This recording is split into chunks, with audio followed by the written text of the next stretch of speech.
The Square Ball Podcast.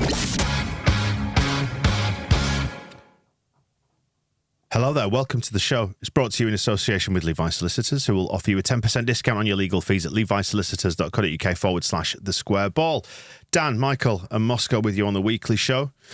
Say something about Levi Solicitors, Michael. I can't think what it might be. They do really good wills, probate and conveyancing. Do they do anything apart from that? Yeah. Well, you tell us about those, though. They do, like, commercial services, personal services, business things, all the legal bits. Yeah. But as far as I'm concerned, it's wills, probate and conveyancing. Dispute resolution. Yep, that too. Property. Conveyancing's property. Yeah, it is. What's the other one? Employment law. Wills. Do you know what the best thing to do is, if you're interested in legal services, is go to levisolicitors.co.uk/the square ball. That's our landing page. And you get a full range of services there. And you can chop 10% off your legal fees if you go through us. Do that. Great. Right. We're into the weekly show where we catch up on the latest news. What's the latest news in Mug World? In Mug World, Willie Nonto mugs. Poof. Selling like hotcakes. Right. Is that do we love Willie again now? Is he back in the... People were buying him before he was back in training. Right. Weirdly. I don't know what's wrong with people. What, they want a souvenir of a little Judas Turncoat bastard? Well, it seems so, yeah. But I don't know what the latest is. I don't know if he's decided he wants to leave again or not. But yeah, he's back in training. We don't know for sure that he's actually withdrawn his transfer request, do we? We just know that they've had words in his ear, sat him down and said, listen, Wilfred, we'd like you to stay. We're not going to sell you. You signed a contract. Make the best of it. It makes sense for him to do that. We don't know if that's what they said. No, so that's hope. That's what they said. That's sort of the general vibe. Yeah. Maybe Levi's did get involved. Maybe they sat down and said, listen, let's resolve this dispute and fix things, because you've signed a contract, you silly sausage. You want to hold him to that contract. Let's make everyone happy in this transaction. Apart from Sean Dyche. Yeah, but really, he's not going to be happy anyway, is he? We heard the Everton fan on propaganda. He already hates all of them. It's just another person for him to hate if Nonso goes there. Yeah, poor Jackie Harrison being subjected to this season. It doesn't look like he's going to be enough for them, does it? No. Just Jackie. We'll have him back at the end of the year. Yeah, it's starting to feel like that, which I don't know how I feel. Michael, you set Willie Nonto a penance of 27 goals. Mm-hmm. So if you are prepared to forgive him, he has to score 27 goals. We're on a total of 0 so far, mainly because we haven't played any games since you set that total. Yeah, but, how do you think he's getting on? Well, at least he's gone early in backing down from this, because if he'd waited till, end of October, the games have ebbed away and he's having to score a goal a game or whatever, isn't it? At least now he can simply get a goal every game or two. Yeah, will you make accept assists maybe as a... Nope. It's got to be goals. Assists are on top of that. Right. Maybe 10 assists. How many did Buendia get when Norwich went up? Was that 15? Yeah, I think it was like 16 goals and 16 assists, something like that. All right, well, if he's getting 27 goals, so I'll allow him, let's call him 7 assists. Right. That's reasonable, isn't it? I think that's fair. And if he gets on penalties, they don't count towards his goals either. What do you think about the reaction to Willie Nonto coming back into the fold? It's sort of been swallowed by the news cycle and the arrival of the ending of the window, hasn't it, in a strange way? The stadium will be an interesting litmus test of how people feel. He's got to get booed because that's what happens. It's pantomime. He's been a very naughty boy. People need to express that feeling that he's been a very naughty boy. Will they forgive him if he starts scoring some of his 27 goals? Yeah. That's how football works, isn't it, mainly? Pretty much. It feels a little bit like we've had a big, spectacular breakup with a girl. Said you're never speaking to her again, then you get a text and you go, well, hang on. I did see someone on Wacko again. Maybe I've been a little bit hasty here. Someone on Wacko said it's like your partner, your missus, your husband, whoever has been playing away from home and then has come back, and you're attempting to patch it all up again. Yeah. How do you feel about it in Moscow? Well, he's not the first. He probably won't be the last to do this. It's always... I wrote about it in the weekend emails. Some people might have read, but did a roundup of all the players who've kind of gone against the club, angled for moves, wanted away, and probably the same age as Wolf Gnonto. Billy Bremner kept disappearing to Scotland without club permission because he was homesick, and then he put in a transfer request. Hibs put in a bid of 25 grand, and he was brilliant. Let me go to Hibernian, and it took a lot of work from Don Revie to persuade he lied to. He arranged it with the Leeds United board. He said Hibs have bid 25,000. He asked somebody at Hibs how much money they could actually afford. He said, that's all they can afford. So he said to the Leeds board, they've got 30 grand. Make sure we get 30,000 for him, which Hibs couldn't do. And then he went up to Scotland and worked on his girlfriend and said, look, come, move to Leeds. I'll set you up in a house. You get married, live here, sort it out so he doesn't have to keep coming up to Scotland all the time without telling anybody. And went to Bremner himself and said, look, I'm going to make you the star of this team. We're going to do, Revie was only recently the manager at this point. So I'm going to make you the centre of this team.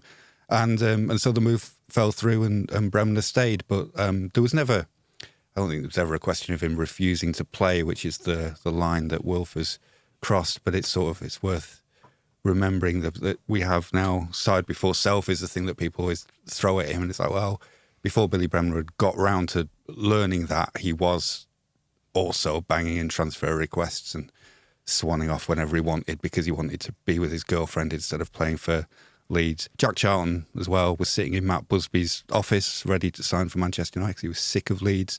Spent an entire summer arguing about his contract, refusing to sign because the wages weren't good enough and he didn't want to play in the second division.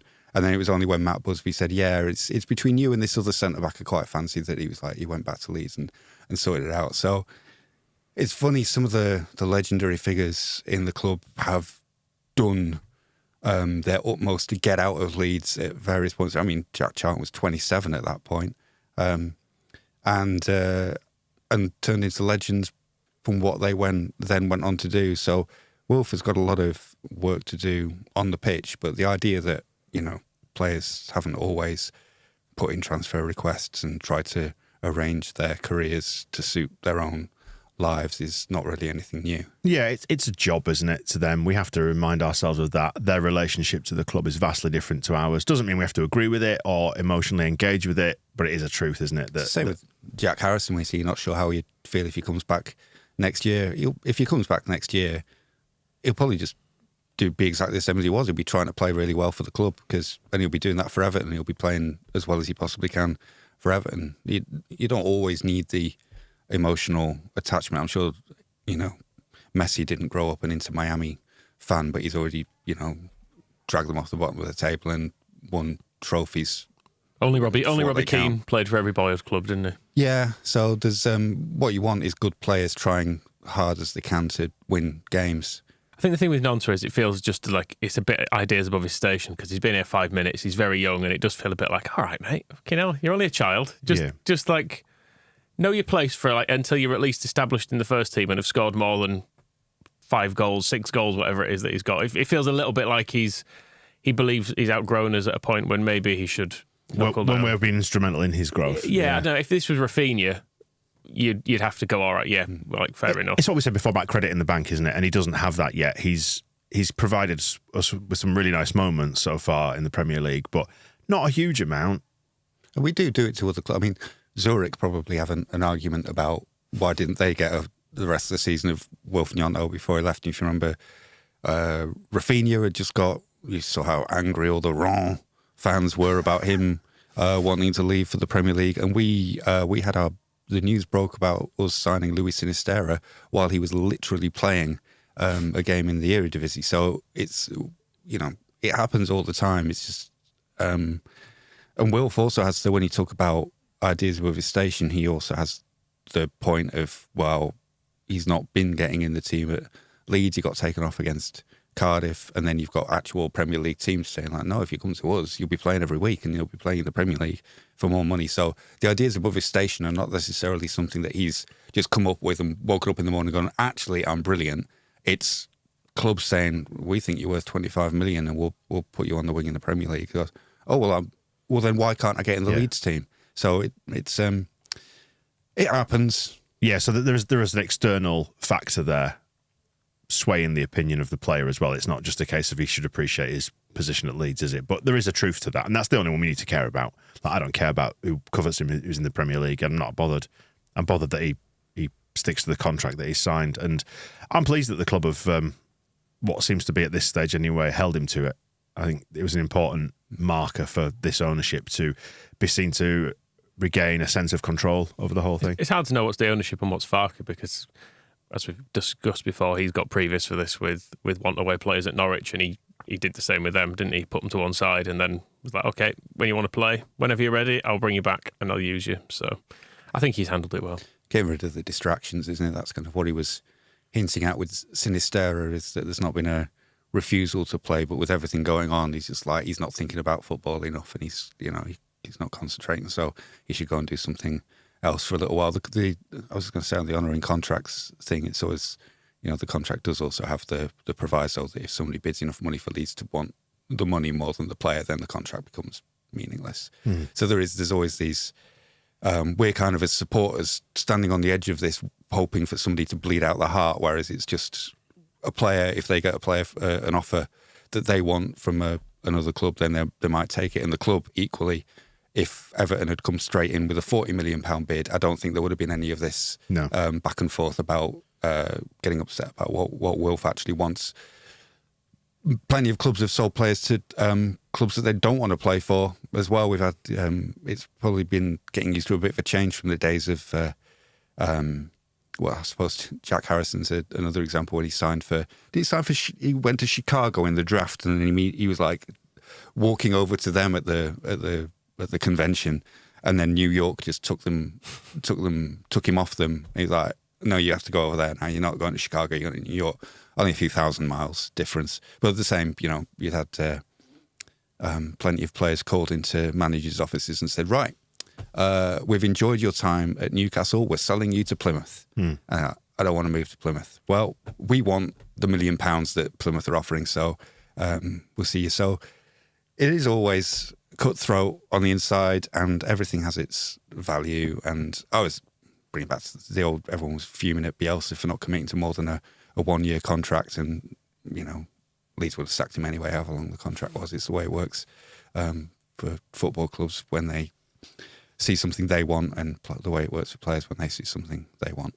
What do you think of the market so far then as we come into the final week of it? I just want it to be very much over now. I found it the most tiresome, draining transfer window ever. And it's partly my own fault for endlessly scrolling and the thirst for information.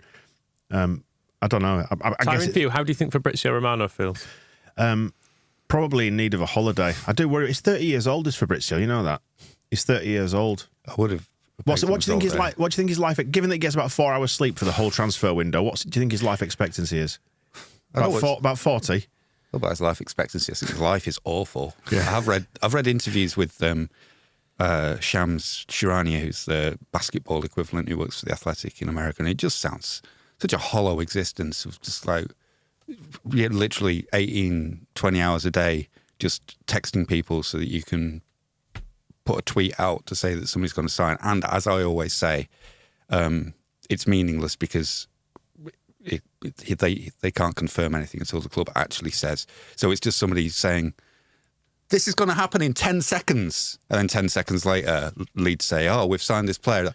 Told you. And for this, you get 4 hours sleep a night and you don't speak to your friends or family. Well, I was going to say, yeah, we need to be careful about this because we've carved ourselves a little niche in an area that didn't previously exist. Like fan media. We talk about football and all the stuff that surrounds Leeds United. We've created a thing around it in the same way, I guess, that there's Fabrizio and his ilk have kind of done it, haven't they? It goes beyond the gossip columns, doesn't it? Like it used to be in the papers. It's this whole little sub-industry now of, like you say, just tweeting about stuff that's probably going to happen, people talking to people, that kind of thing.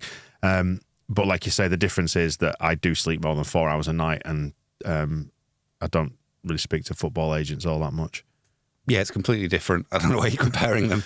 No, like he's created a little satellite industry around football is what I meant, and we're also in a little niche of our own as well around football is what I was getting at. Okay, but I don't relentlessly tweet about. I enjoyed his tweet about Nadim Amiri. He said Leeds United just sent a formal bid to Bayer Leverkusen, as Farke would like to sign him. But it turns out we're not signing him. It makes perfect sense. I mean, why else would we send a bid to him? We sent a formal bid to Bayer Leverkusen, and then later we're going to tell Farke who he is. I want to know how formal it was. I hope it was written with a quill. Yeah, scroll delivered by a page boy. With a royal seal on it or whatever seal they use at Ellen Road. Probably. It's not a seal, it's a snow leopard. Anyway, I came in here Poor. assuming we were signing him, and Dan tells me we're not. Well, apparently that Florian Plettenberg, who's in Germany, said that he wants to go to Marseille instead and not us. So He looked like a troublemaker anyway, if you ask me. were you concerned about his hair? Definite dickhead's hair. Yeah. Although you said Rafinha had dickhead's hair and he was brilliant, so... Yeah, but I know, but that was misinterpreted in that you're entitled to have dickhead's hair if you're brilliant with it, and Rafinha was. Like, if you're going to have an outrageous haircut, you need to be an outrageous player to kind of back it up. Well, I watched a YouTube clip of him and he did appear to be really good. Did you want him more than anything? I wanted him more than I wanted Ian Westlake when I watched that. Yeah. Which was also earlier this week. Yeah, we did that on the guide, didn't we? The Westlake goal, Oldham. That was fun. Look out for that in your feed, video and audio. So, if not him, someone else. He's got. He was on the. This is all kind of been circulating around the private jet trackers that people are seeing who's going in and out of Leeds Bradford Airport. As we speak right now, 10 o'clock on Thursday morning, there's a private jet coming in from Norwich later on today. At 1 o'clock to Leeds Bradford Airport. That's exciting, isn't it? Should we start tweeting about that? There's a plane going to land at Leeds Bradford Airport. Do it Fabrizio style. I do kind of wish we just signed some players because I feel like all summer I've just looked at my phone and gone, nope, not one today. Yeah. Nope, not one today. And the club kind of have indicated that we are going to sign some players, which has just got my hopes up. Yeah. Surely it's easier to get 25 quid on the train from Norwich to Leeds. Yeah. Takes a bit longer though, doesn't it? It's not as flashy. Yeah, but, You can't make a video of someone coming off a train, can you? Of course you can. Oof, not in the same way. That's what all the Harry Potter movies were about. That, Yeah, Murder on the Orient Express. Yeah. Is that the train that now runs from between Leeds and Norwich? Strangers on a train. Yeah. Yeah, but it's not like the football signing, is it? Train spotting. Trains, yeah. Perhaps a twist on the theme. Yeah. I mean, that's the thing with Joel Perreault and all this dragging on is just sign him weeks ago. Yeah, just crack on with it, yeah. Yeah, just put a bid in. And it's kind of... Do you want a formal bid or an informal one? Just one that will... Smart casual bid. Buy him. I'd One go for. placed by... I always get the confused between Martin McCutcheon and Martin McFly.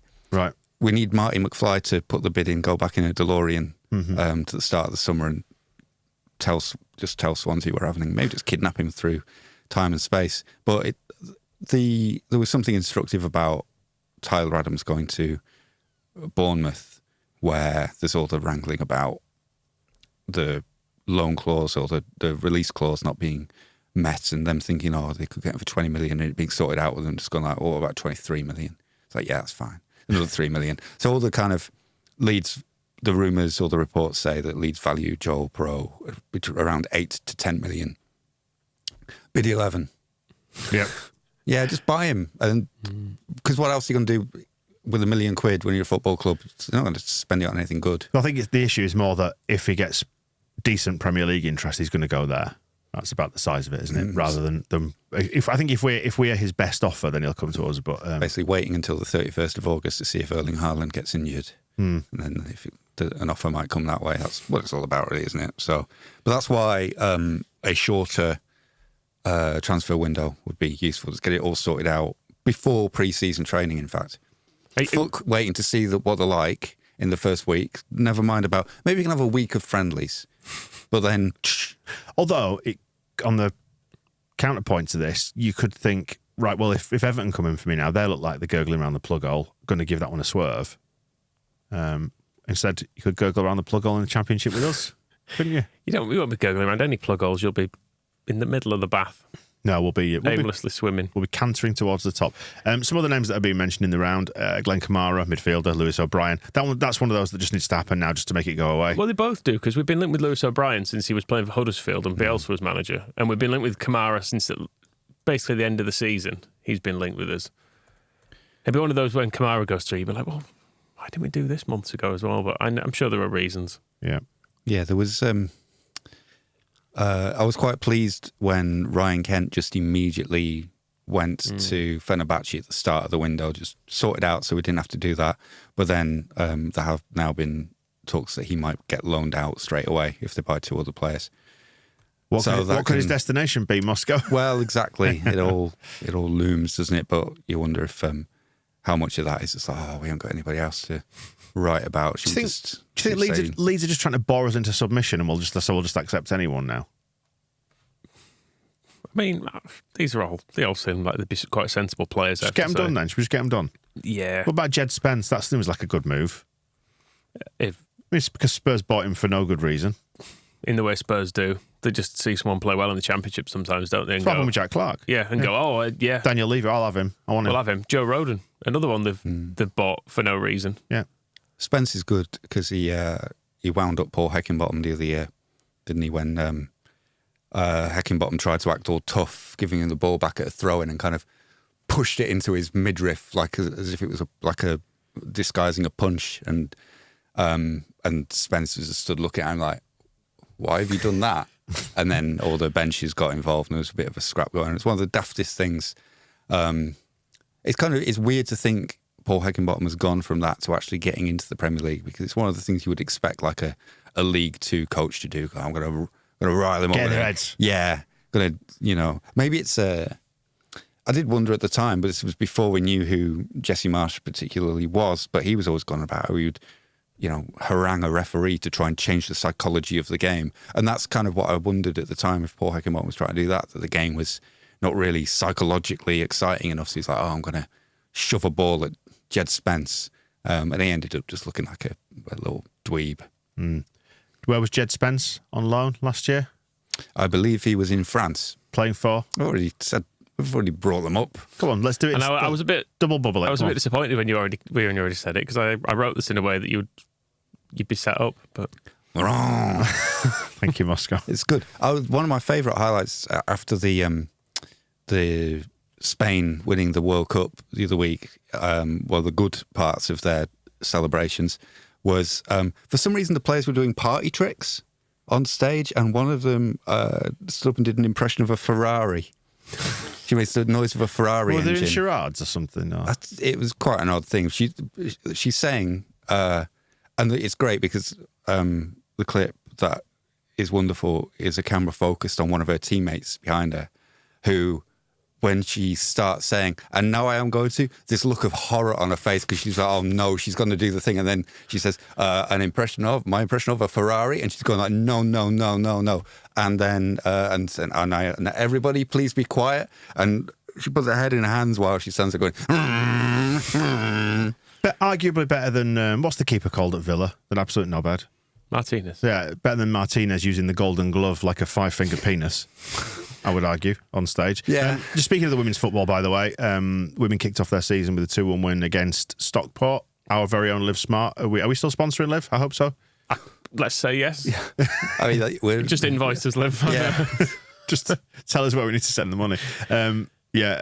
A lovely assist for the second goal, so that's good. 21s beat Scum at Old Trafford 2-1, which was good. Lovely assist. Skip past our own player. It was a free kick on the edge of the box, played in behind the wall to the who scored it? Oh, it was Daniel Whittam. Played in perfectly into the penalty area, caught Stockport by surprise. Great bit of from the training ground set piece work, which, given that they're fitting training in around, in Liv's case, like ferrying, like lobbing kidneys around from body to body. In a legal sense. She works for the NHS. She's not harvesting organs. Nope. Unless a few go to old Rob Price. They are underpaid in the NHS. Got to make a few quid on the side. Leave a few bits by the bins, wrapped up in old newspaper, just out in the bucket next to Rob Price's door. But yes, there's not a lot of time to get that sort of stuff done. But 21s as I was very saying. good. McGurk did his party trick there. That was good. And what's his party trick? I think he exists to annoy Manchester because he's a Scouse lad. That's his party trick. Because he was baiting them afterwards, wasn't he? It's kind of weird, is McGurk, because he always looks good when I've seen him, but he never seems to get anywhere near the first team. And then never gets a move either, you think. And he's not young anymore. He must be 21 now or something. I think he's 27, Michael, but he's destined to stay in the 21s forever. What's his name was back there, wasn't he? Jenkins as well. That was sort of I've kind of forgotten about him. He was out on loan in Manchester. Was that Jack Jenkins? Yeah. Jeans brand? Yeah, he's always looked pretty decent. And then you're right about McGurk. He's kind of, he's not, like, I'd say players who are not as good as him have got moves, which is not an odd one. But Well, he's 20. Connor Douglas made it time. 2-0. Who made it 2-1 because they scored? Some scum bastard. Yeah, some scum bastard got Didn't sent look off at as that. well, didn't they? And Sonny Perkins took an absolutely terrible penalty as well. Right. It was straight off the Pat Bamford training ground. Right. Not in a corner, not very hard. When Pat Bamford gets fit, like a new signing? Well, for a week or two. Yeah. Till he's injured again.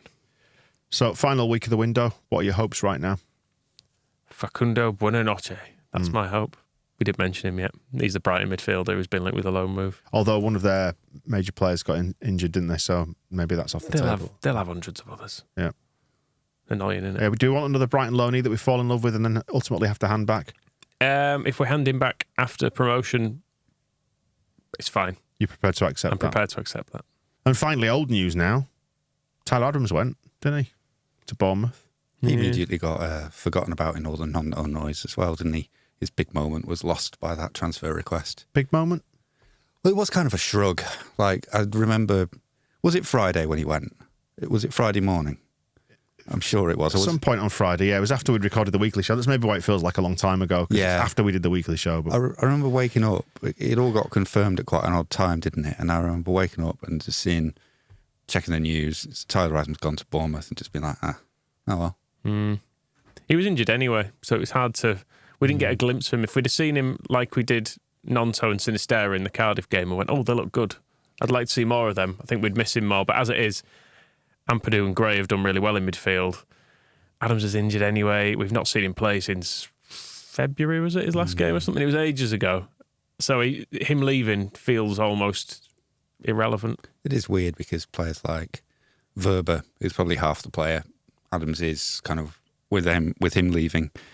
A lot of wailing, how dare he? Well, no, we wanted you. We were going to be great. And then the captain of the USA, who was one of our best players last year when he was fit, is going off to Bournemouth. Well. We have at least got See you money later. for him. I think that's the difference. It does feel like, you never quite know how deals are structured and whether or not we simply now owe the money for him still, and this fee just pays for the fee we were due. But it feels like this may allow us to make some moves in the market, whereas everyone leaving on loan felt a bit shit because it was like, oh, well, brilliant. So now we still can't sign anyone. Well, if the cash position is fine, as we are led to believe, then fine. We've got a bit of FFP headroom, whatever. I'm bored of talking about it. And we're good for that money anyway. Like if we went to somebody and said, we're getting 20 million for Tyler Adams, it's less of a problem. I think the other aspect is that with his significance is that if he had stayed fit last year, I have the feeling we probably would have stayed up. Probably that's the difference, is that everything went in midfield.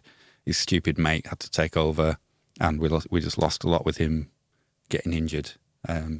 It's a lot to pin on one player, and maybe it would have taken more than just that. And it's not that kind of a statement that he's that good of a player that he could have kept us up single-handed, but it was definitely the thing we were missing towards the end. I mean, when you revisit fucking Sam Allardyce's attempt at keeping us up against Spurs, could have done with a midfielder instead of just 6 defenders. So bearing in mind that he had that kind of, that's probably his biggest contribution in the end, because he was good midfielder, fine, can't really pass, but good at tackling and good at sort of running to sort things out. But then getting injured and us getting relegated is probably, cheers, mate. I think that's the thing with most of them who've left, isn't it? You kind of, would have liked to have kept him. He was good. Yeah. He was good last year. We shouldn't gloss over the fact he was probably our best player, or certainly one of them, while he was fit. But as it was, he wasn't fit. Then we went down, and now he's gone. And we all got sad. So fine. Let's all move on from it. The Square Ball Podcast.